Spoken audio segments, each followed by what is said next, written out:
It was a warm Sunday morning in Sarajevo, a morning so gentle and ordinary that no one could imagine how history was quietly arranging its pieces. Sunlight spilled over the red-tiled roofs, merchants dusted off their shop counters, and the river Mojaka glistened like a silver ribbon weaving through the city. Church bells echoed faintly. A tram clattered along its track. Children chased each other along the riverside. For a moment, everything felt light, peaceful, almost fragile. And yet, beneath that peaceful surface, currents of resentment and nationalism simmered. That day, the heir to the Austro-Hungarian throne, Archduke Franz Ferdinand, was visiting Sarajevo with his wife, Sophie. She was not often allowed to accompany him on state occasions, because she was not of royal blood. But this day was special. For once, she stood beside him, smiling gently at the crowds. They were here to observe military exercises, but the trip was also meant to show unity, or at least the illusion of it, in a land that felt it had none. But hidden along the motorcade route were 7 young men, idealistic, restless, and painfully young.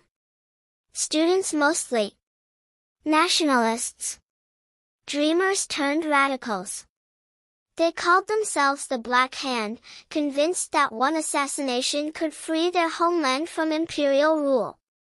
Among them was a thin, almost sickly young man named Gavrilo Princip. He was poor, frail, and often sick.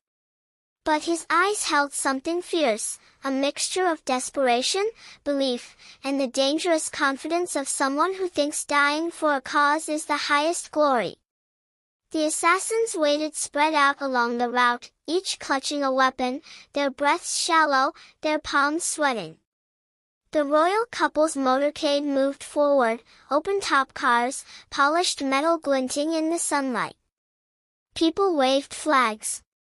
Some cheered. Others watched silently, their faces unreadable.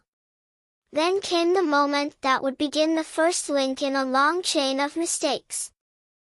As the Archduke's car approached the first assassin, Nedeljko Kabranovic, he panicked. He had trained for this moment, dreamed of it, but when it arrived, everything inside him shook. Still, he threw the bomb. But the timing was off. The bomb bounced off the folded canopy of the Archduke's car, an almost miraculous stroke of luck, and fell beneath the car behind them. The explosion thundered through the street, showering glass and shrapnel everywhere. Bystanders screamed and scattered. Officers in the second car were badly injured. Smoke and dust spiraled upward in a chaotic cloud. The Archduke's driver sped away, the car jolting as it turned sharply and vanished from the smoke. Kabranovic, believing his job was done, swallowed a vial of poison. But the poison was old. Weak. It did nothing. In desperation, he jumped into the river, a river so shallow that he landed in barely knee-high water. People dragged him out, furious, beating him until the police intervened. It seemed the plot had failed. The conspirators standing further along the route felt despair tighten their chests. They had dedicated their youth to this cause, only to watch it fall apart in seconds. But fate had not finished weaving its cruel tapestry. The Archduke, shaken but uninjured, insisted on continuing the visit. He would go to the hospital to see the wounded officers. His dignity demanded it. His pride demanded it. Sophie agreed, holding his arm, whispering that the people must see their courage. The officials, worried, tried to change the motorcade route to avoid the city center. They gave hurried instructions, unclear and rushed, to the drivers. But miscommunication is the quiet architect of disaster. No one told the Archduke's driver clearly enough. As they left the governor's residence, the driver followed the original planned route, a straight path along the river. They reached the Latin Bridge, the very intersection where the route was supposed to change. But the driver, unaware, drove straight ahead. Shouts erupted from officers behind him. "Stop! Wrong way!" Startled, the driver hit the brakes. The Archduke's car rolled to a halt. And at that very moment, standing just meters away, outside a small, quiet cafe, was Gavrilo Princip. He had abandoned hope after hearing the explosion earlier. Believing the mission had failed, he wandered away, dazed, heartbroken, ready to dissolve into the city he loved so fiercely. Now he stood there, lost in thought, maybe replaying the morning in his mind. And then he looked up. He froze. There, directly in front of him, barely an arm's length away, was the Archduke. Not behind a fortress of guards. Not riding fast.